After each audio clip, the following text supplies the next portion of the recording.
हरिओम नमो नमः। आज हम लोग इस वीडियो में क्लास 9 संस्कृत बिहार बोर्ड प्रथम पाठ स्तुति के बारे में पढ़ेंगे।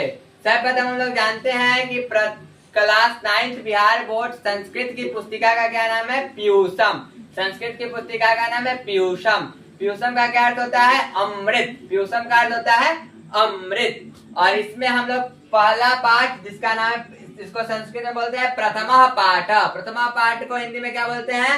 पहला अध्याय, पहला पाठ, जिसमें उसका क्या नाम है? उसका नाम है ईशस्तुति। क्या नाम है? ईशस्तुति। ईशस्तुति का क्या अर्थ होता है?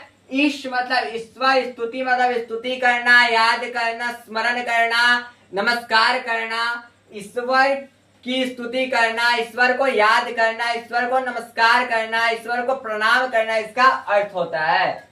उसमें सर्वप्रथम हम लोग कुछ पाठ परिचय, इस पुस्तक में पाठ परिचय मतलब पाठ के बारे में बताया गया है, उसको पढ़ते हैं, उसका अर्थ जानते हैं, फिर श्लोक पढ़ेंगे, श्लोक के अर्थ को समझेंगे।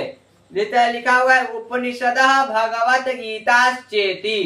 उपनिषदः मतलब उपनिषद, भगवत गीताश्चेति, च इति, च मतलब और, उपनिषद और भगवत गीता जीवनस्य अभ्युदयाय विकसिता अमूल्या ग्रंथा।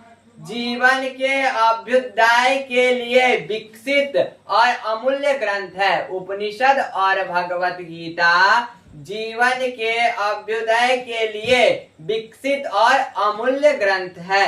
उपनिषदः, अब उपनिषद के बारे में बताया गया है कि उपनिषद क्या है। तो उपनिषदः अनेकेषां ऋषीणां विचारान् प्रकटयन्ति। उपनिषद जो है अनेकेषां, अनेक ऋषियों के विचारान मतलब विचार को प्रकटयन्ति मतलब प्रकट करते हैं। उपनिषद में क्या है? तो अनेक ऋषियों के विचार को प्रकट किया जाता है। फिर बोलता है भगवत गीता क्या है? तो भगवत गीता तु केवलस्य योगेश्वरस्य कृष्णस्य। भगवत गीता केवल योगेश्वर कृष्ण की स्तुति करता है। उभयत्रापि, दोनों में भी, परमात्मनः, दोनों में क्या है? परमात्मनः मतलब ईश्वर, परमात्मा की सर्वशक्ति संपन्नता दर्शिता। सर्वशक्ति संपन्नता को दर्शाया गया है, बताया गया है। भगवत गीता और उपनिषद में परमात्मा की सर्वशक्ति संपन्नता को दिखाया गया है, दर्शाया गया है। अब क्या कहता है? अब कहता है अस्मिन् पाठे, इस पाठ में, अस्मिन् पाठे, इस पाठ में, तस्यैव दोनों परमेश्वरस्य स्तुति वर्तते। इस पाठ में दोनों से लिया गया मतलब उपनिषद और भगवत गीता से लिए गए श्लोकों के द्वारा परमेश्वर की स्तुति वर्तते है। परमेश्वर की स्तुति है, परमेश्वर की प्रार्थना है। परमेश्वर की क्या है? प्रार्थना है। इसमें हम लोग पहला श्लोक है, उसके उच्चारण को समझते हैं। इसका उच्चारण किस प्रकार होता है, इसका क्या अर्थ होता है, ये समझेंगे। पहला श्लोक है यतो वाचो निवर्तन्ते अप्राप्य मनसा सह आनंदम ब्रह्मणो विद्वान न बिभेति कुतश्चन। यह श्लोक आपको तैत्तरीय उपनिषद में मिलते हैं। कहा गया यतो वाचो निवर्तन्ते। यतो मतलब जहां से, वाचो मतलब वाणी, शब्द, मनसा सह मन के साथ, निवर्तन्ते निकलते हैं, अप्राप्य नहीं पाते हैं। किसको? तो आनंदम ब्रह्मणो मतलब ब्रह्म को, ईश्वर को। इसका शाब्दार्थ ये है कि यतो वाचो निवर्तन्ते अप्राप्य मनसा सह मतलब जहां से वाणी मन के साथ उस ब्रह्म को, उस ईश्वर को, उस परमात्मा को, उस सत्य को जाके पाती ने, अप्राप्य न प्राप्त होती है, बिना लौटे, बिना पाए लौट आती है। उस ब्रह्म को जानने वाले आनंदम परमानंद, ब्रह्म को जानने वाले विद्वान मतलब पंडित, न विवेति कुतश्चन। कुतश्चन मतलब कभी भी किसी से, न विवेति नहीं डरते हैं, अर्थात भयभीत नहीं होते हैं। इसका एक बार हम लोग और अर्थ देखते हैं। जहाँ से वाणी मन के साथ उस परब्रह्म के पास, उस परब्रह्म के पास बिना प्राप्त हुए, बिना पाए लौट आती है, उस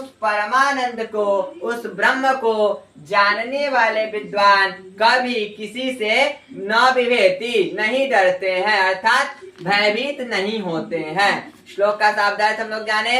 अब हम लोग जानेंगे दूसरे श्लोक, जिसका नाम है, जिसका उच्चारण देखते हैं, असतो मा सद्गमय तमसो मा ज्योतिर्गमय मृत्योर्मा अमृतम गमय। यह बृहदारण्यक उपनिषद का श्लोक है जिसका क्या अर्थ है देखते हैं। असतो मा सद्गमय। असतो, असतो का क्या अर्थ होता है? असत्य। असतो मतलब असत्य। मां मतलब मुझे। हे ईश्वर, हे परमात्मा, हे भगवान, हे प्रभु, मां मुझे, असतो मतलब असत्य से, सद्गमय सत्य की ओर, गमय मतलब ले चलिए, आप मुझे असत्य से सत्य की ओर जाने की प्रेरणा दीजिए, मुझे ले चलिए, मैं उसी रास्ते को चलूं। तमसो मां ज्योतिर्गम्य, हे प्रभु, मां मतलब मुझे, तमस का अर्थ होता है अंधकार, तो तमस से, अंधकार से, ज्योतिर मतलब प्रकाश, मुझे ज्योति की ओर, गमय मतलब ले चलिए, हे प्रभु मुझे अंधकार से प्रकाश की ओर ले चलिए। फिर कहता है मृत्योर मां अमृतम गम्य, हे प्रभु, मां मतलब मुझे, मृत्यु मतलब मृत्यु से, अमृतम अमृत की ओर ले चलिए, मतलब मुझे मृत्यु से अमरता की ओर, अमृतत्व की ओर, अमृत की ओर ले चलिए। इस श्लोक का शाब्दिक अर्थ है कि हे प्रभु मुझे असत्य से सत्य की ओर ले चलिए, अंधकार से प्रकाश की ओर ले चलिए और मृत्यु से अमृत की ओर ले चलिए। फिर से इसका एक बार उच्चारण कर लेते हैं दोनों श्लोकों का। यतो वाचो निवर्तन्ते अप्राप्य मनसा सह आनंदम ब्रह्मणो विद्वान न विवेति कुतश्चन। इस उपनिषद का है तो तैतरीय उपनिषद। असतो मा सद्गमय तमसो मा ज्योतिर्गमय मृत्योर्मामृतम गमय।